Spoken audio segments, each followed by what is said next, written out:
Hey, welcome back to Ask the Pharmacist, and today I'm going to give you 3 tips to help make the drug companies pay for your medications. Let's jump right in.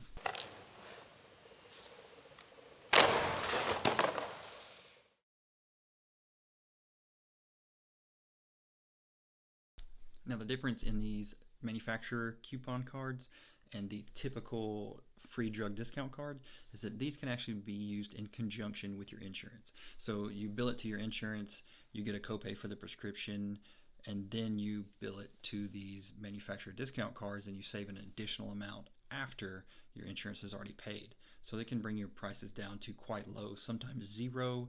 A lot of times they have a limit of like $20 or $30 as a minimum, so it'll bring it down to $30 whether they pay $5 or they pay $100. There's a lot of different ways they do it.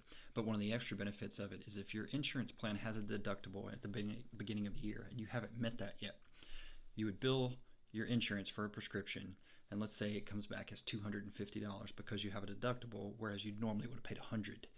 You then use the copay card from the manufacturer, and it brings it down to, say, $100. You get to add the full $250 towards meeting your deductible, even though you actually only paid $100 for the prescription. So that's an added little second benefit that you get out of that one. All right, tip number 2. Now this tip is for patients who have a Medicare prescription drug plan. Now typically these patients can't use the manufacturer copay cards from tip number 1 with their Medicare prescription plan coverage. Usually there's a stipulation that prevents you from using those. Sometimes you can still use them to get like a free fill or something like that, courtesy of the manufacturer, but usually you don't get to really benefit from those plans. But if you have a prescription drug coverage from Medicare, you can benefit from the next tip that I call the brand name drug tip. Now while you're in the coverage gap from the donut hole phase of your Medicare coverage, if you use brand name prescriptions instead of generics, you actually save a lot of money because the brand name drug company has to chip in a portion of the cost of those drugs towards getting you out of the coverage gap and into the final phase of Medicare coverage called the catastrophic coverage phase. This is a phase where your share of the cost on drugs drops from 25% to 5%. So how that works is when you're in the coverage gap, you're responsible for 25% of the cost of your medications. If you fill generic medications, then that's all that goes towards getting you out of the coverage gap is what you're paying. Now if you get a brand name medication, there are Medicare rules that require the company that makes the brand name drug to chip in an additional 70% of that cost towards getting you out of the coverage gap and into the catastrophic phase. So you would pay your 25%. They chip in an additional 70%. So every time you fill a prescription during the coverage gap for a brand name drug, 95% of the cost of that drug is going towards getting you out of the coverage gap, even though you're only paying 25%. So that's a pretty good deal.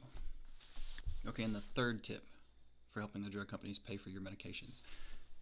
If your medications are brand name medications and they're just too expensive or you can't afford them, always go to the website of the manufacturer.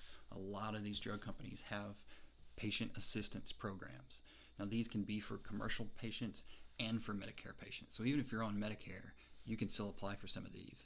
Sometimes there's restrictions and requirements. It may be income based or other factors, but it's always worth going to their website and taking a look. I'll try to link maybe a site in the description that'll help you find some of these discount programs, a link to Medicare.gov where they actually show you some of these where you can search for the drug and it'll take you there and show you if they have an assistance program, kind of break down the restrictions for you, but these can save you a lot of money too. So definitely something to look into. Always go to the website of the manufacturer. They want you to get their medications. They know it's expensive because the more people that take these medications, the more likely they'll be added to formularies of insurance plans. And that helps patients get them cheaper, which means that the drug company gets to sell more of their product and make more money. So they usually put out a lot of different ways to help you save money. So that's tip number 3. All right, so I hope this video is going to help you save a lot of money, and I hope you're going to hit the like button, and I hope you'll subscribe too. I'm going to try to bring you more information about different topics and other things to help you understand the world of pharmacy, help you afford the world of pharmacy, and just to make you healthier. Thanks.